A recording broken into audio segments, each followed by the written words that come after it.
Almost fell off the chair at the I end. know. I saw that. I saw You know that. what? That's value. That's added YouTube value. Yeah. This Perseus has been out in the wild enough. We'd probably start hearing if it was core crushing, delaminating, That's doing true. anything That's weird true. like that. Yeah, So, I think reports have been fairly good. I mean, maybe you let us know in the comments. Do you have a broken Yola Pro 4 paddle? Has it been good? How was your warranty if you had to warranty a Yola Pro 4 paddle? I'd really like to know because I'm actually trying to make the decision myself if I should buy a Yola Perseus paddle because I don't have unlimited funds and a $300 paddle every 2.5 to 4 months just really isn't in the budget. So yeah. and who would it be? You know, who wants to have to buy a whole new $300 paddle that may or may not last for, half the year? Well, right? and we'll talk about this in later reviews, but that's why I went with foam because I knew it wasn't going to core crush. Right. We'll see how long the spin and the grit stays, but at least I know it wasn't Right. going to do that. Exactly. Welcome back to Mid-Century Pickleball. Bill, Ian, Ernie the Monstero running security. We're going through another review, and listen, this is the big one, and this paddle's been getting a lot of love. We wanted to check it out for ourselves, but it's like, listen, no paddle can be this good, right? It Yeah. can't be this good, right? Oh yeah. It can be this good. I think already you know what we're talking about. We're talking about the Yola Pro 4 Perseus. We're going to have a lot of good things to say, spoiler alert, but let's get to the marketing on this. This is what Yola says is awesome about this paddle. The ultimate blend of innovation, control, and power. That I might that could agree be with true. it. It actually could be true. We have always come into these marketing sections like, yeah, whatever. Yeah. And this time I'm like, it does have that ultimate blend. Yeah. I do. I agree. It sounds like it's hyperbole, but it actually delivers. I mean, it delivered. There is some special sauce in this paddle. I was so impressed with this paddle. Every time I picked it up, I was like, oh, I really like this. All right, more marketing. Reduces paddle fatigue and provides forgiveness on mishits. Nice drop, beauty. I don't know about paddle fatigue. I wanna don't even know what they mean by paddle fatigue. Is that the person being Yeah, fatigued? arm or, fatigue? Is it paddle fatigue? Yeah, I don't know. Let's talk about the stats. Not a ton that is notable here. There's no outlier in these stats. 7.9 ounces. A couple of these were 8 ounces. I think the Magnus is 8.1. Correct me if I'm wrong, YouTube commenters. I think it was 8.1. But 7.9 right in there. Yeah, doubt I think it's the 7.9 for the 14, 8.1 for the 16. For the 16. Yeah, exactly. But it's so standard. Everything is just like, this is the standard. Yeah. And that's what they call it, right? It's a standard paddle. 7.5 inches of width. Grip length is 5.5 inches, so you can definitely ample room to get a chewy in there. Same as the Hyperion and the Agassiz shapes, so you can get your two-handed backhand if you need it. Yeah, so the stats fairly standard. They're right there. Yep. Let's move on. Let's talk about the sweet spot. Yeah, I did not notice any difference in sweet spot between the 14 and 16 millimeter paddles. Yeah, the sweet spots are incredible. Some of the best I've ever seen on it, especially on a paddle out of the box. Completely stock. And I mean, I had that perception, and as we played more with it, I was almost trying to subvert my own bias here because I was like, God, I really like this paddle. So I'm.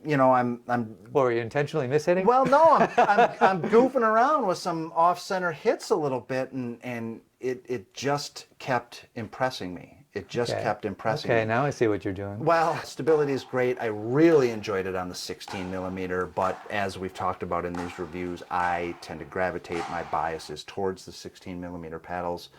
You not necessarily, but I don't think if you want the 14 millimeter that this is going to be bad in stability. Nothing is bad about this. No, paddle. it's not bad, not at all. Yeah. And in fact, again, we always talk about a little bit of lead tape solving that issue, and it does to some degree. I just like the idea of having a paddle completely stock that I love, that just is, I didn't have to do anything to it. Maybe wrap some protective tape around the guard and you're let's good. go. Yeah. So that to me is really a nice bonus, a perk to this paddle. So Yeah, I thought it was very stable on your drives. It after a few hits, it just gave me that feeling of confidence, like just this peace of mind when I'm blocking it back or trying to put a little mustard on it off of one of your drives. I really enjoyed that feeling, because especially when you're playing a banger, when you're playing someone who likes speed as part of their game, that confidence goes a long way. yeah, absolutely, yeah, and you can see that it's just the surface area is just seems to be perfect. Like it's just the right balance in terms of giving you the quickness that you need to get around to do your blocks and your counters. And then, it's not too heavy, but it's just heavy enough. You can get a lot of plow through on a backhand or an overhead. It's, yeah, it just works. It just works really, really well. Power versus control balance. Obviously, this is a power paddle. Yeah. It's depending on, you may want to bring the rhombus ripple into it. There's a couple other I would, contenders for the power throne. yeah, there's a couple that would be above it in power level for sure. And maybe even the Magnus to some degree. To some or like, spoiler, the Agassi 16 millimeter might have stronger, heavier drives. They're better in some facets. This thing is just so balanced. Like, it brings all the power you need, plus all the control you need, right? I mean, it just has everything. Yeah, this is a power paddle though. Oh yeah, for sure. This is a power paddle. If it's not the top, it's top 5. Sure. But again, that power control balance, I felt great with it at the net. I didn't feel like I was popping anything up. I was catching some trampolines that you were spiking on me or anything like that. Right. So great power, but also Did you sacrifice control at all? Did you feel like was there another paddle that you felt like would have done better with control in some certain instances? Because I couldn't think of any control paddle. Like, I play with a double black diamond. That's a control paddle. And I didn't want that over a Perseus at any moment. Sure. No, I mean my old main, the J2K, I mean that's definitely an all court paddle, if not a control paddle. And that feels very solid at the net or whatever. But no, I wasn't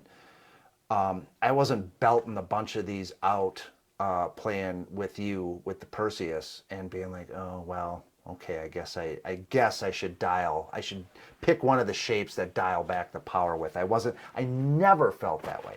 Right. Never felt that way. I feel like, yeah, and when it came to counters and stuff like that, it was just so effortless. Like, a couple of times I just put the paddle in the right spot. I didn't have to actually do like a whole motion for this at all. I just let it work. Yes, exactly. Like it almost like got you into that 70% swing that you're supposed to be hitting all the time anyway. But it had so much juice on it that you didn't feel you needed to go over 70%. Right, As far exactly. as the swing, which is Yeah. a great place to be. Great place to be. Hand speed felt fine. Great. I mean, usually with paddles, you are sacrificing something. Right. You're sacrificing control, or you're sacrificing a little power, or you're sacrificing a little hand speed. Certainly, Yeah. I wouldn't call the Perseus's hand speed amazing, but it's definitely not like I'm sacrificing everything, especially considering everything you get. Yeah, no, it's not the fastest paddle. I'd say the 14 millimeter version of the Perseus is a little faster in the hands, as the 14 millimeter paddles tend to be. A little more whippy at the net.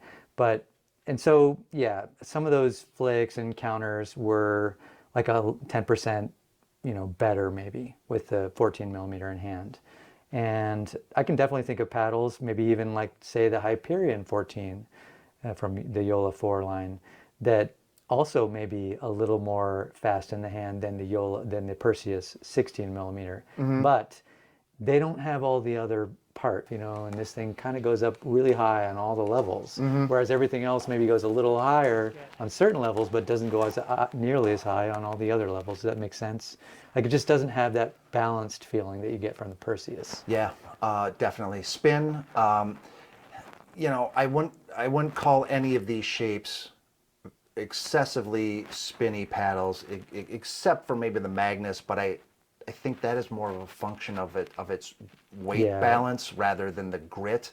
As far as grit, And the dwell. yeah, for sure. It's there. It's there when you need it. If you are a spin player, you can definitely play with these. Is it going to add spin to your non-spinny stroke? No, this is not a cheat spin paddle. It's got everything you need, though, in my opinion. Yeah, agreed. 100% agreed. I don't need this paddle to, bend the ball in a boomerang loop or something like that. Right. I just want to place that ball wherever I want, and that's what the Perseus gives you. It gives you perfect placement. Yeah. Yeah. All right, last question. Kind of a loaded question this time. Who is this paddle for? This is for a lot of people. Yeah, I can't think of anybody it's not for, truthfully. Honestly, we're seeing it a lot out in the wild too. Yeah, it's popular. There's a bunch of people who have this. And we're talking about people that aren't sponsored, like they're not getting paid to play with that paddle. They are choosing the Perseus over the entire paddle catalog. Well, I have a wild card question for you. Oh, let's go. Okay. Let's go. All right. So now you've mentioned this a little bit before.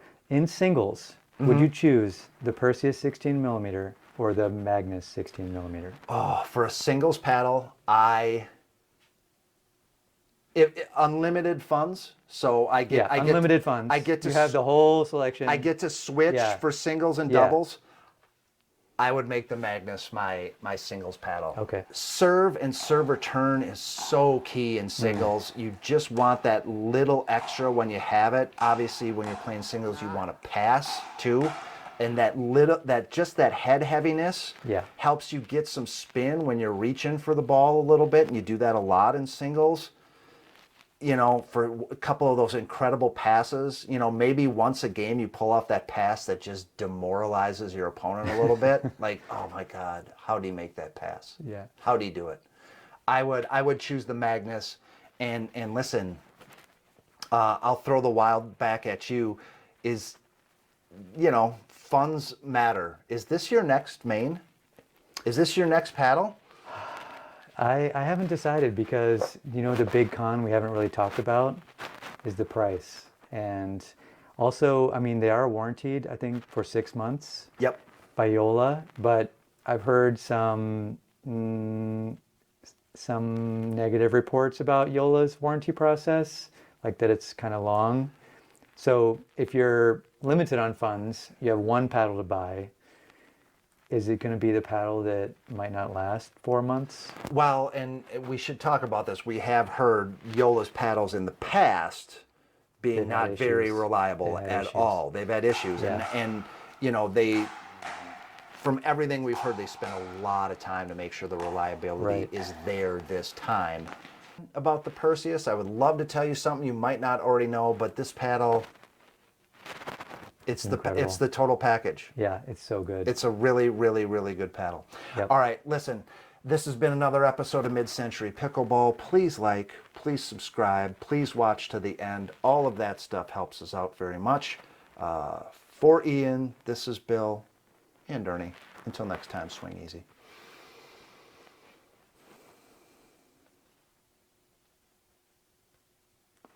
Job done? Job done.